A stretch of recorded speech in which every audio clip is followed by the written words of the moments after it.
Kembali di Kompas Siang bersama saya Pascal Siswari, Saudara. Selebritas Soimah mengeluhkan pelayanan petugas pajak yang membawa debt collector saat pembangunan rumahnya. Soimah juga mengaku diperlakukan seperti pencuri oleh petugas Ditjen Pajak. Artis Soimah Pancawati mengaku diperlakukan tak menyenangkan oleh petugas pajak.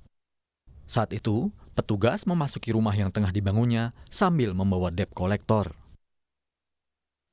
Hal ini diungkap Soimah saat menjadi pengisi acara talk show bersama Senian Butet Kertarjasa di channel YouTube Mojok.co. Soimah menyebut perlakuan tak menyenangkan oleh petugas pajak terjadi pada 2015 silam. Salah satu yang dikeluhkannya adalah petugas pajak yang masuk ke dalam rumahnya tanpa permisi dan mengukur pendopo rumahnya yang saat itu tengah dibangun. Menurut pajak. Orang BPN, orang pajak. Loh, tapi kan aku tuku iki 430, jadi dikira saya menurunkan harga. Padahal di dilane ono kuwi notane ono. Enggak mungkin mosok Soimah kok tuku omah kok harga 430 juta. Lah emang ada ukurannya Soimah harus beli rumah harga berapa miliar gitu. Iya. Terakhir ini yang pendopo ini yang selalu diuper-uper terus. Pendopo yang memang besar itu ya. Besar alhamdulillah Mas. Alhamdulillah. Atasnya wong Banyu Tawa. Nelayan ya, duwe nggon kaya ngono. Gamelane Dienggo pepak. kanca-kanca. Iya betul. Ya toh. Pendopo belum jadi.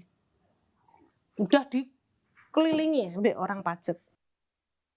Merespons pernyataan Soimah, pihak Direktorat Jenderal Pajak Kementerian Keuangan melalui akun Instagramnya membantah bahwa petugas pajak membawa debt collector ke kediaman keluarga artis Soimah. Juru bicara Kementerian Keuangan Justinus Prastowo menegaskan pihaknya tidak mungkin menagih pajak kepada Soimah jika Soimah tidak dalam kapasitas tertunggak pajak. Mbak Soimah tidak dalam posisi punya tunggakan pajak. Jadi kami pastikan tidak mungkin ada orang menagih pajak atau berperilaku seperti debt collector.